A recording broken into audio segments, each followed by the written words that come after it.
नमस्कार,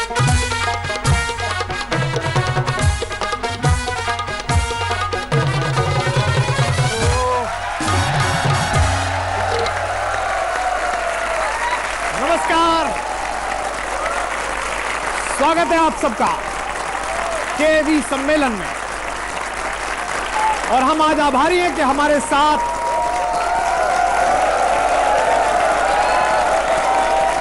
हमारी भारतीय सेना के बहुत सारे महत्वपूर्ण अधिकारी, अफसर, सिपाही अपने परिवार के साथ हैं और आने वाले कल में हमारी सेना को अपनी कदम ताल से गुंजित करने वाले एनसीसी के जवान भी हमारे साथ हैं। आप सबका बहुत बहुत स्वागत है आज केवी सम्मेलन में। तो केवी सम्मेलन को आप सबका प्यार मिल रहा है, जहां जहां जाते हैं वहां वहां लोग आप इसकी तारीफ कर रहे हैं, शो में आते हैं, इसको देखते हैं, इसके लिए हम आभारी हैं। लेकिन आज तक खबरों का नंबर 1 चैनल है, इसलिए सबसे पहले प्रस्तुत हैं परंपरा के अनुसार हवा में तैरते हुए कुछ समाचार और उनमें साथ में मिला हुआ हमारा हास्य व्यंग का अचार। पहला समाचार, कांग्रेस अध्यक्ष राहुल गांधी जी, अब हंसते बहुत हो, उनका नाम है, उन्होंने कहा है कि रक्षा मंत्री निर्मला सीतारमण जी ने राफेल पर 2.5 घंटे तक बोला, लेकिन उसमें कोई ढंग की बात नहीं निकली। अब टीवी देख रहा अपना पड़ोसी लल्लू पनवाड़ी बोला कि 2.5 घंटा, यहां 70 साल से कोई ढंग की बात नहीं निकल रही भाई, जबकि बोल सब रहे। अमेठी में एक उत्साहित कांग्रेसी कार्यकर्ता ने राहुल गांधी को प्रधानमंत्री बनाने का पोस्टर दीवार पर चिपका दिया। इस पर भाजपा की तेज तर्रार नेता स्मृति ईरानी जी ने कहा कि राहुल गांधी मुंगेरी लाल के हसीन सपने देख रहे हैं। खबर यह है कि मुंगेरी लाल जी ने राहुल जी को खुद से तुलना किए जाने पर सख्त आपत्ति दर्ज की है। भाई आखिरकार मुंगेरी लाल का भी कोई काम है ना, वो कम से कम सपने देखता है। माता वैष्णो देवी, जय मां, जय माता दी, उनको पिछले 2 साल में भक्त लोग लगभग 2 करोड़ रुपए के पुराने वाले नोट चिपका गए। कमाल लोग हैं, कहीं नहीं चले तो मैया के दरबार में। इससे एक बात पता चलती है कि जिसका कोई नहीं होता उसका खुदा होता है। मध्य प्रदेश में नई सरकार ने एक नया नियम पास किया। 38 सालों में पहली बार रविवार को पुलिस वालों को साप्ताहिक छुट्टी दी गई। भाई उनका भी जीवन है, उन्हें भी छुट्टी करने का अधिकार है। लेकिन अगले ही दिन इंदौर के कांस्टेबल ने अपने दोस्त से कहा, काहे की जुड़ी बिया? पोहे वाले ने सेव कम कर दिया। पूछा तो बोला, छुट्टी पे हो काहे के कांस्टेबल? सब्जी वाले ने टमाटर सड़े वाले दे दिए, और तो और ठेके वाले ने भी अद्धे की जगह पौवा थमा दिया। हम आपका दुख समझते हैं। आरजेडी नेता तेज प्रताप यादव, तेजू भैया, उन्होंने कहा है कि उन्हें ज्यादा सुरक्षा कर्मियों की जरूरत है। मुझे भी लग रहा है इन दिनों वो जैसी हरकतें कर रहे हैं, दुनिया को उनसे बचने के लिए ज्यादा सुरक्षा कर्मियों की जरूरत है। कम से कम लोग तो सुरक्षित रहेंगे। तो ये थे आज के समाचार। आइए चलते हैं इस एपिसोड के अगले भाग की ओर। केवी सम्मेलन के सेट पर हमने आमंत्रित किया है आर्म फोर्सेस के परिवारों को और उन नौनिहालों को जो आगे चलकर हिंदुस्तान की सेना को अपने गौरव बोध से जोड़ने वाले हैं।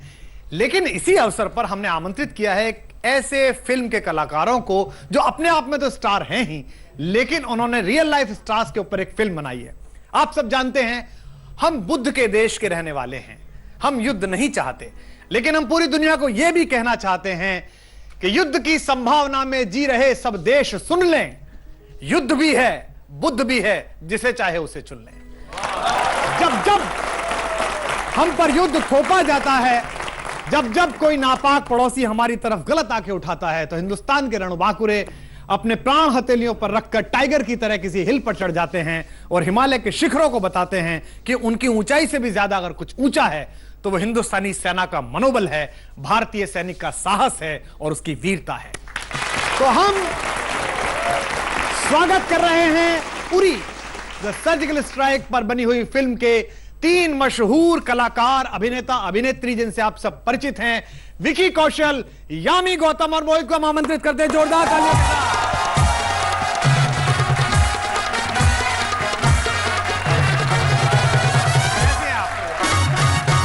हाय, लव यू। कैसे हैं आप? प्लीज आइए, विराजिए। एक बार जोरदार तालियां तीनों के लिए। वो तो आप तीनों का स्वागत। और मैं देख रहा था कहीं विकी, उसमें लिखा हुआ था, आपका एक डायलॉग था कि फर्ज और फर्जी में केवल एक मात्रा का अंतर होता है। जी। और देखिए कैसा कोइंसिडेंस है, कैसा अद्भुत संयोग होता है, कई बार चीजें मिल जाती हैं। बरसों से जब मैं कविताएं सुना रहा हूं सैनिकों के लिए, और कोई मुझसे पूछता है कि भाई सैनिक भी तो वेतन लेते हैं, आप भी वेतन लेते थे, पढ़ाते थे, तो इसमें क्या अंतर हो गया? तो मैं सदा एक वाक्य बोलता था कि सैनिक के और मेरे काम करने में एक अंतर है कि मैं वेतन के लिए काम करता हूं, सैनिक वतन के लिए काम करता है। तो एक बड़ी जिम्मेदारी की फिल्म है, जैसे बाकी फिल्में आपके लिए होती हैं, आप सबने खूब सारी फिल्में की हैं, आपको रोल सुना दिया जाता है, लेकिन कभी भी ये नहीं होता हैंडल विद केयर। मतलब ये जो करने जा रहे हैं इसमें सेंटिमेंट जुड़ा हुआ है, इसमें जरा भी इधर उधर नहीं कर सकते ना। उनकी एक वर्दी का भी सेंटिमेंट है, देश का भी सेंटिमेंट है, और सेना हिंदुस्तान में एक ऐसा संस्थान है कि पिछले 70 सालों में जिसने सदा हमें अभिमान के क्षण दिए हैं, हमें सदा प्राउड फील कराया है, कभी भी हमें एम्ब्रेसमेंट में नहीं बुलाए, कभी हमें शंका में नहीं लाए, इसलिए हम उनका बहुत अधिक सम्मान करते हैं। तो तीनों पर जिम्मेदारी का बहुत ज्यादा बोझ रहा होगा पूरी फिल्म के, क्या तैयारी आप लोगों ने की इसके लिए? बिल्कुल जिम्मेदारी बढ़ जाती है जब भी देखिए वो यूनिफॉर्म हमें पहनने का मौका मिलता है। हम गाड़ी में बैठते हैं, सेट पे पहुंचते हैं, वहाँ पे यूनिफॉर्म रेडी होता है, आप पहनते हैं और अभिनय करते हैं अपना। पर जब आप पहनते हो ये आप अंदाजा नहीं लगा सकते, ये आपको एहसास होता है कि एक ना आपकी रीढ़ की हड्डी सीधी हो जाती है। क्या बात है, वो और क्या बात है, वो जादू है उस यूनिफॉर्म में। और आपको पहनने के बाद आपको एहसास होता है कि यार ये यूनिफॉर्म, ये मुझे पहनने का मौका मिल रहा है मेरे प्रोफेशन की वजह से। पर जो असलियत में ये यूनिफॉर्म पहनते हैं वो ये यूनिफॉर्म कमाते हैं, वो बेरे कमाते हैं, वो मेडल कमाते हैं। क्या बात है, कई बार अपनी जीवन देकर कमाते हैं। यामी, आपका किरदार है एक इंटेलिजेंस का, ये जो आपने इंटेलिजेंस अफसर का जो रोल किया, इसके लिए आपकी जो खुद की इंट्यूशन थी वो काम आई है। इसके लिए जैसे इन्होंने बताया, आपने क्या तैयारी की? जी, पहली बात थैंक यू सो मच, आपका बहुत बहुत धन्यवाद, आपने यहाँ में आमंत्रित किया। और हमारे लिए आमतौर पे प्रमोशंस हो ही जाती है, इतना ट्रैवल होता है, आप थक जाते हैं या आपको थोड़ा सा स्टार्ट फीलिंग लो, बट ऐसा जब हम माहौल देखते हैं, इतनी एक्साइटमेंट आप में सब में देखते हैं, तो अपने आप जोश आ जाता है। क्या बात है, thank you so much for having us. और किरदार की बात की जाए तो मैं पल्लवी शर्मा का किरदार निभा रही हूँ, जो एक इंटेलिजेंस ऑफिसर है NSA में। मतलब जो ज़रूरी इंफॉर्मेशन चाहिए, ये जो सर्जिकल स्ट्राइक रहा, one of the most efficient mission माना जाता है, इसीलिए हमारे हिस्ट्री में, in the history of Indian military, one of the most important एक लैंडमार्क माना जाएगा, क्योंकि इसमें सिर्फ डिफेंस और सिर्फ आर्मी नहीं, पर काफ़ी और ज़रूरी डिपार्टमेंट्स भी इन्वॉल्व थे, जैसे इसरो, DRDO। पर ये उसके बावजूद इतना क्लासिफाइड मिशन था कि इंफॉर्मेशन किसी ने भी लीक नहीं की, and that's the only reason why it was a huge success. Mohit Raina साहब, मतलब कश्मीर पर फिल्म बनी है और आप कश्मीरी हैं। मतलब कश्मीर जो है वो हमारे लिए एक जमीन का टुकड़ा नहीं है, वो हमारी इतनी बड़ी विरासत है। महर्षि कश्यप की राजधानी, शंकराचार्य के दर्शन, वो डल झील के शिकारे, और हम सब लोग जो अब 30 से 40 वाले लपेटे में हैं, हमारी शुरुआती इश्क की खुशबुएं जो हैं वो आरजू से आई हुई हैं। तुझे इस झील का खामोश दर्पण याद करता है, या कश्मीर की कली से याद आई हैं, जहां शिकारे में नाचते हुए शम्मी कपूर साहब गिर जाते हैं। वही कश्मीर जब बारूद में सना हुआ, बंदूक की आवाज में सना हुआ, और वहां से मोहित रैना आते हैं और इंडियन जो सोल्जर्स की एक फाइट है हमारी इंटीग्रिटी को बचाए रखने के लिए, जो वो विपरीत परिस्थितियों में लड़ रहे हैं, उसको जब करते हैं, तो with due respect to the creativity of both of these wonderful friends, मैं आपसे ऐसी सोचता हूं कि शायद आपने ज्यादा अंदर से महसूस किया होगा उसको। जी बिल्कुल, उस रोल को बिल्कुल बिल्कुल बिल्कुल, बिकॉज मैंने उनकी जिंदगी बहुत क्लोजली देखी है, जी है बहुत सालों तक। आप कश्मीर रहे हैं? मैं कश्मीर में, मेरी परवरिश और मेरा मैं पला बड़ा वहीं कश्मीर का हूँ, मेरी पैदाइश कश्मीर की है, प्रॉपर श्रीनगर की। तो 4-5 साल की, बिकॉज कश्मीर में ऐसा इंफ्रास्ट्रक्चर नहीं होता था उस समय कि आपकी स्कूल बस ने आपको ड्रॉप किया और आप वहाँ से किसी ने आपको घर पे छोड़ दिया, बिकॉज मॉम डैड काम करते थे, वर्किंग क्लास।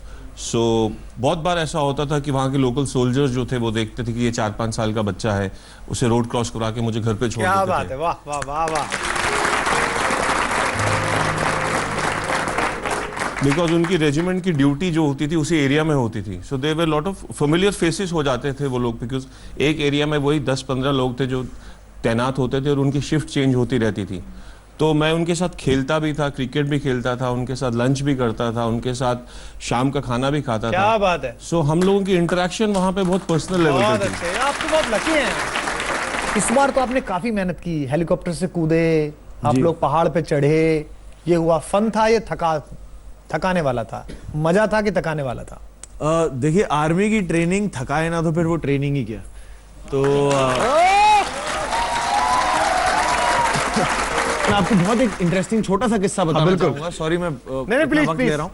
मैं राजी शूट कर रहा था जी। और हम पटियाला के कैंटोनमेंट में शूट कर रहे थे। तो वहाँ पे रात का समय था, हमारी शूट 9:30 बजे के करीब खत्म हो रही थी और वहाँ पे जो हाथी रेजिमेंट पोस्टेड थी और उन्होंने कहा था हम आपको डिनर पे होस्ट करना चाहते हैं, प्लीज हमारी रेजिमेंट के साथ आप डिनर कीजिए।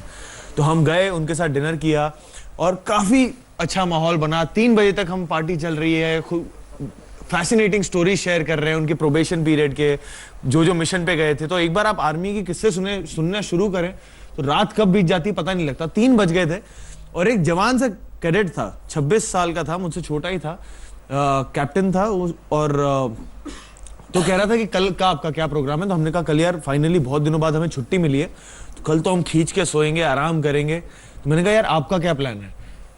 टाइम हो चुका था 3:30-4 बजे। कह रहा था कुछ नहीं, टाइम क्या हुआ है? मैंने कहा यार 3:30 बजे। कहते कुछ नहीं, 5 बजे 25 किलोमीटर की दौड़ है, उसके बाद ये ड्रिल है, फलाना ड्रिल है, फलाना ड्रिल है। अब मैं गिल्ड में चला गया। मैंने कहा यार भाई पहले बता देता, हम जल्दी चले जाते, हम यहाँ पसरे पड़े हैं। तो कहते हैं तो उन्होंने उस 26 वर्षीय कैप्टन ने उसके बाद जो मेरे से कहा था वो मैं जिंदगी भर नहीं भूलूंगा। और मुस्कान के साथ उसने कहा था कि नहीं हम आज को आज की तरह जीते, क्योंकि हमें नहीं पता कल हम कब हमारी तस्वीर अखबार में आए हाय। ये बताइए यामी, मैं एक डायलॉग देख रहा था कि ज्यादा नाटक किया तो तेरे क्या मुंह से तेरे अखरोट बाहर निकाल दूंगी। तो मतलब आप तो बिल्कुल देख के आदमी दूरी से एकदम देखे। यामी गौतम का जो प्रभाव है, जब आप पहली बार विज्ञापन में आई थी तो उसको देख के हमारे घर में जो बहनें थी, लड़कियां थी, भाभियां थी, उन्होंने पहली बार आपको देख के कहा हाय कितनी क्यूट है, इसको तो फिल्म में होना चाहिए। और आपने उस आवाज को सुना और आज आप फिल्मों में एक सुपरस्टार हैं, इतनी सारी फिल्में कर रही हैं। तो आपको लगा नहीं कि आपकी जो इमेज है, एक कोमल सी, नाजुक सी लड़की, खूबसूरत सी, जिस पर गजलें कही जानी चाहिए, नज़में कही जानी चाहिए, और वो अखरोट वखरोट मुंह से बाहर निकालने की बात कर रहे हो। मतलब आने वाले कल में लड़के भी दूर से बात करेंगे, बोले भाई ये तो मुंह से अखरोट वखरोट बाहर निकाल देती है भाई। हाँ, एग्जैक्टली बात वही एक्चुअली यही है कि एक टेस्ट है उस लड़के के लिए कि जो इन सब चीजों से परे देखेगा वो ही he'll be my guy।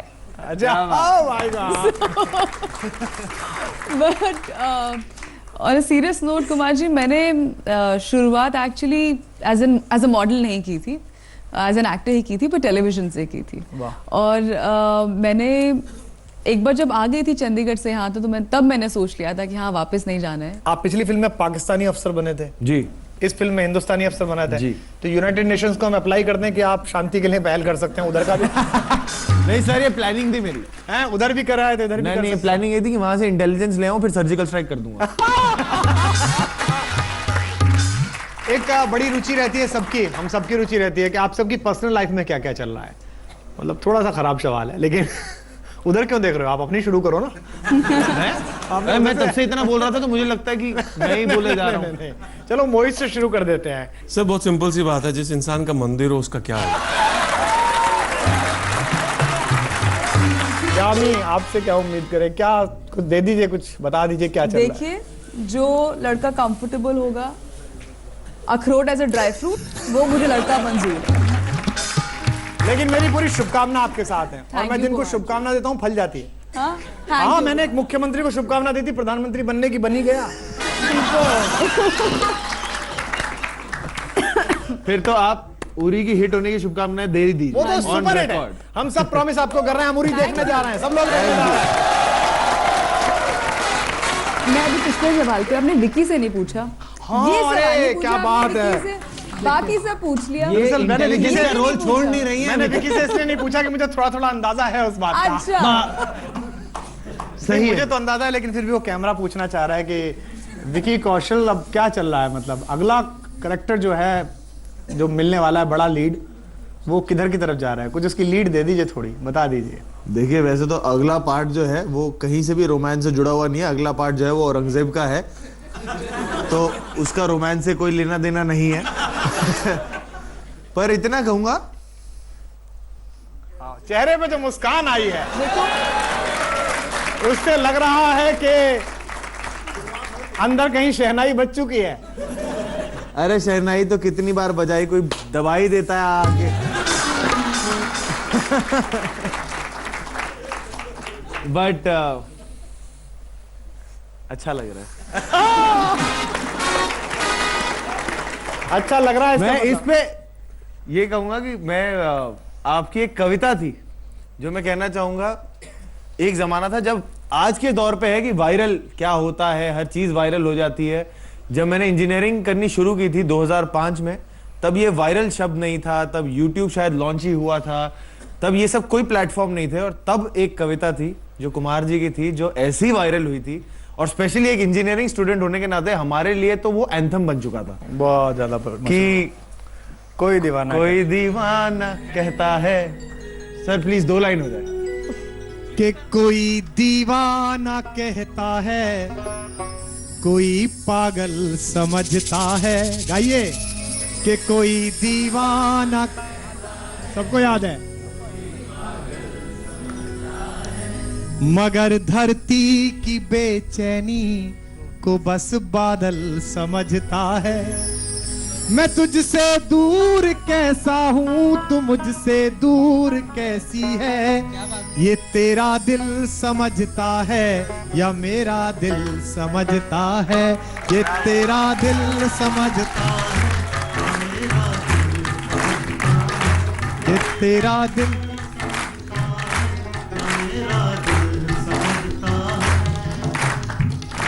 कोई कब तक महज सोचे, कोई कब तक महज गाए, इलाही क्या ये मुमकिन है कि कुछ ऐसा भी हो जाए। तेरा महताब मेरी रात के आगोश में पिघले, तेरा महताब मेरी रात के आगोश में पिघले। मैं तेरी नींद में जागूं, तू मुझ में घुल के सो जाए। मैं तेरी नींद में जागूं, तू मुझ में घुल के सो जाए। मैं तेरी नींद में जागूं, तू मुझ में घुल के सो जाए। सबसे बड़ी बात इस कार्यक्रम में मैं कहना चाहता हूं, सारे ऑफिसर्स से, सारे सैनिकों से, आपका योगदान तो बड़ा है ही, हम आपको सैल्यूट करते हैं। लेकिन जो महिलाएं आई हैं आज, जो पत्नियां यहां पर आई हैं, हम आपके एहसान के लिए कोई ऋण नहीं दे सकते, आपके इंतजार का हम कोई फल नहीं दे सकते। जो आप सजाकर जिस तरह भेज देती हैं और जिस तरह हिंदुस्तान की सीमाओं पर रक्षा के लिए आप अपने सुहाग को शुभकामनाएं देकर भेजती हैं, उसके लिए पूरे देश की ओर से हम आपको प्रणाम करते हैं।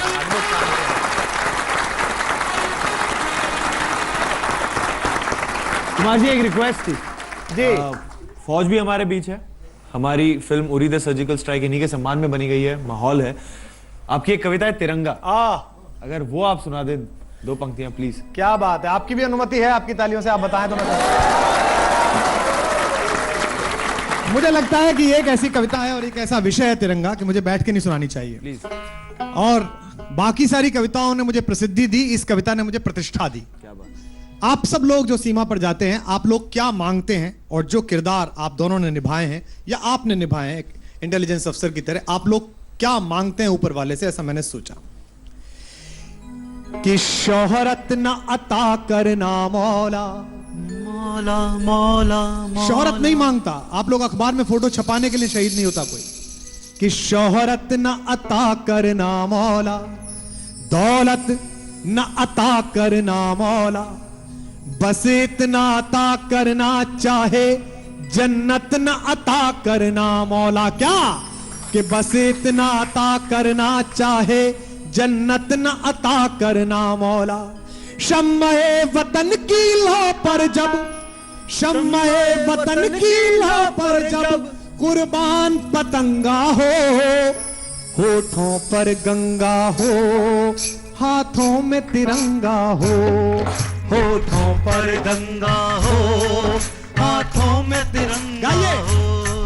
होठों पर गंगा हो, हाथों में तिरंगा हो। होठों पर गंगा हो, हाथों में तिरंगा हो। सुनिएगा, जो सीमा पर सरहद पर फौज घूमती है, हमारी बीएसएफ घूमती है, उसके लिए कि बस एक सदा ही सुने सदा बर्फीली मस्त हवाओं में, बस एक दुआ ही उठे सदा जलते तपते सहराओं में। इस तिरंगे को आंखों के आगे रखिए और सोचिए, जीते जी इसका मान रखे, मर कर मर्यादा याद रहे। हम रहे कभी ना रहे मगर इसकी सज धज आबाद रहे। गोधरा न हो, गुजरात न हो, ना ऐसे दंगे हो ना ऐसे दंगों की प्रतिक्रिया हो।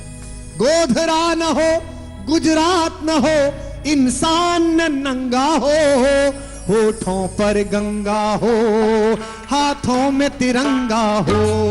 होठों पर गंगा हो, हाथों में तिरंगा हो। होठों पर गंगा, हाथों में तिरंगा हो। हम हिंदू मुस्लिम सिख ईसाई, ये अजीब गुलदस्ता है इस देश का। भारत माँ की ओढ़नी में जितने भी रंग हैं, अलग अलग जाति अलग अलग धर्मों के, ये बिखरे बिखरे रहे एक दूसरे के साथ मिले हुए, तभी रंग चटक आता है। कि गीता का ज्ञान सुने न सुने, इस धरती का यशगान सुने। यहाँ पगड़ियां बैठी हैं, उनको गुरुद्वारा मानकर प्रणाम करता हूं। हम गुरु गोविंद सिंह जी के 4 बेटों के बलिदान का कर्जा खाकर बैठे हुए हैं। इस पूरे देश पर उस बलिदान का कर्जा है। तब कहता हूं कि गीता का ज्ञान सुने न सुने, इस धरती का यशगान सुने। हम शब्द कीर्तन सुन न सके, भारत माँ का जयगान सुने। परवरदिगार मैं तेरे द्वार पर ले पुकार ये कहता हूं। और ये लाइन समर्पित हैं बिखरी जुल्फों वाले उस मसीहा के नाम जिसे लोग अब्दुल कलाम के सलाम करते हैं। परवरदिगार मैं तेरे द्वार पर ले पुकार ये कहता हूं, चाहे अजान ना सुने कान, पर जय जय हिंदुस्तान सुने। जन मन में, जन मन में, जन मन में, जन हाथ उठाकर, जन मन में, जन मन में, इस मन में उस मन में, जन मन में, जन मन में, इस मन में उस मन में, जन मन में उच्छल देश प्रेम का जलद तरंगा हो। होठों पर गंगा हो, हाथों में तिरंगा, जोर से गाइए। होठों पर गंगा हो, हाथों में तिरंगा हो। होठों पर गंगा हो, हाथों में तिरंगा हो। होठों पर गंगा हो, हाथों में तिरंगा हो। होठों पर गंगा हो। भारत माता की, भारत माता की, वंदे वंदे। लेटेस्ट खबरों के लिए यूं ही देखते रहिए आज तक, और इस वीडियो के पसंद आने पर लाइक शेयर एंड सब्सक्राइब करना ना भूलें।